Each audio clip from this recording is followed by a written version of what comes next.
Friends अस्सलाम वालेकुम। बेटा आज का जो हमारा टॉपिक है वो है Bronsted Lowry concept for acids and base.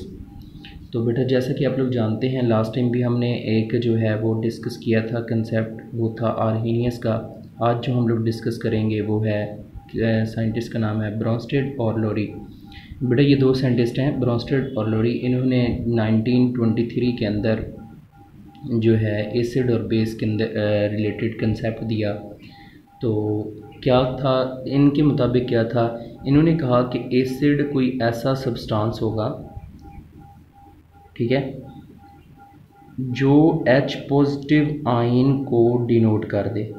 H positive ion क्या कर दे, डिनोट कर दे। उसको इन्होंने कहा कि हम लोग क्या नाम देंगे, एसिड का नाम देंगे। ये एसिड सब्सटेंस से मुराद बेटा कोई भी चीज़ हो सकती है। आपके पास वो मॉलिक्यूल हो सकता है, आपके पास वो आयन हो सकता है, ठीक है, या और कोई जो है वो चीज़ हो सकती है। तो इन्होंने ये कहा कि आपके पास एसिड ऐसी चीज़ होगी जो क्या काम करेगी, H पॉजिटिव आयन को डिनोट कर देगी। उसको हम लोग किस चीज़ का नाम देंगे, उसको हम लोग नाम दे देंगे एसिड का। और बेस क्या चीज़ होगी, इन्होंने कहा कि बेस कोई ऐसा सब्सटेंस होगा जो क्या करेगी, जो H पॉजिटिव आयन एसिड ने दिया था उसको एक्सेप्ट कर लेगी। उसको हम लोग किस चीज़ का नाम दे देंगे, उसको हम लोग नाम दे देंगे बेस का। मिसाल के तौर पर बेटा एक एग्जांपल लेते हैं हम लोग। HCl plus NH3 gives us NH4 positive plus Cl negative.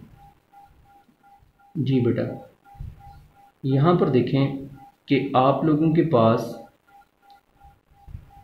क्या होता है कि जो HCl है इसने क्या किया है, इसने H पॉजिटिव आयन इस एटम को या इस मॉलिक्यूल को क्या किया है, डिनोट कर दिया है।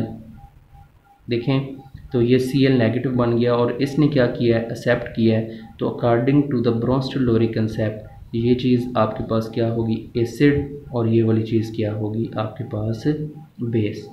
इस तरह से अगर हम लोग बात करते हैं HCl को, अगर हम जो है वो डिज़ोल्व करते हैं वाटर के अंदर प्लस H2O, तो ये हमें जो केमिकल रिएक्शन मिलता है वो ये होता है कि H3O positive plus Cl negative. इसने जो है वो डिनोट किया है तो ये आपके पास एसिड बन जाएगा। इसने एक्सेप्ट किया है तो ये आपके पास क्या चीज़ बन जाएगी, बेस बन जाएगी। तो very simple, in simple words you can say that N acid is a substance that can denote H positive ion to an other substance, while the base is a substance that can accept a proton from an other substance। तो बेटा ये था आपके पास क्या, ब्रोंस्टेड-लोरी concept, कि ब्रोंस्टेड-लोरी concept के मुताबिक कौन सी चीज़ एसिड होती है और कौन सी चीज़ बेस होती है। आइए अब हम थोड़ा सा इसको मज़ीद एक्सप्लेन करते हैं और इसके केमिकल रिएक्शंस के ऊपर जो है वो डिटेल के साथ बात करते हैं। बेटा अगर आप लोग तवज्जो करें तो देखें ये जो रिएक्शन है, दोनों में से कोई भी ले लेते हैं। फ़र्ज़ करें मैं ये ले लेता हूँ HCl प्लस H2O, हमें ये प्रोवाइड कर रहा है H3O positive plus Cl negative. अगर आप बेटा गौर करते हैं तो यहाँ पर तो इसने एज ए एक्ट किया है एसिड के तौर पर, और इसने H पॉजिटिव जो है वो इस चीज़ को डिनोट कर दिया, इसने एक्सेप्ट किया है। तो ये आपके पास ब्रोंस्टेड बेस हो जाएगी, ब्रोंस्टेड-लोरी बेस हो जाएगी, क्योंकि इसने H पॉजिटिव को एक्सेप्ट कर लिया है।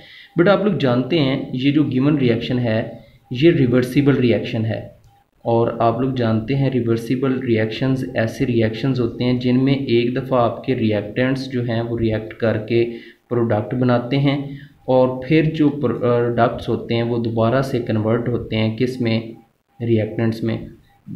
मेरे कहने का मकसद ये है कि आपके रिएक्टेंट्स रिएक्ट करके प्रोडक्ट बना रहे होते हैं, और फिर प्रोडक्ट्स आपस में रिएक्ट करके क्या बना रहे होते हैं, रिएक्टेंट्स बना रहे होते हैं। तो अगर हम इस रिएक्शन के ऊपर बेटा गौर करते हैं तो देखें HCl और H2O रिएक्ट करके H3 पॉजिटिव O बना रहे हैं और Cl नेगेटिव। जब ये रिवर्सिबल रिएक्शन होगा तो इस चीज़ ने H पॉजिटिव आयन जो है प्रोवाइड करना है किस चीज़ को, इसको, और इसने क्या करना है, एक्सेप्ट कर लेना है।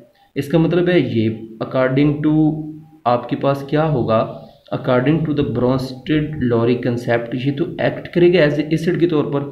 रिवर्सिबल जब रिवर्स रिएक्शन होगा देखिए ना, ये H पॉजिटिव आयन जो है डिनोट करेगा तब ये H2O बनेगा, और ये जो है Cl ये H पॉजिटिव आयन को एक्सेप्ट करेगा तब ये क्या बनेगा, HCl बनेगा। अब ये भी एसिड के तौर पर जो है एक्ट करता है और ये वाली चीज़ जो है बेस के तौर पर एक्ट करती है। तो इनको नाम दिया जाता है कॉन्जुगेट एसिड, इसने दे दिया तो कॉन्जुगेट एसिड, और ये एक्सेप्ट कर लेता है तो इसको हम लोग क्या नाम देते हैं, इसको हम लोग नाम दे देते हैं कॉन्जुगेट बेस। तो आप लोग कह सकते हैं कि जो आपके पास एक कॉन्जुगेट एसिड होता है, सॉरी जे है ये कॉन्जुगेट एसिड, वो कौन सा सब्सटेंस होता है, वो ऐसी स्पीशीज का सब्सटेंस होता है जो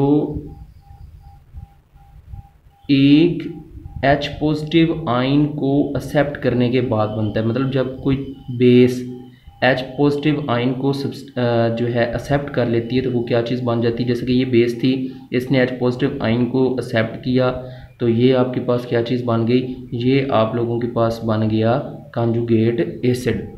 इसी तरह से हम लोग कह सकते हैं कि जो कॉन्जुगेट बेस होती है वो क्या चीज़ होती है,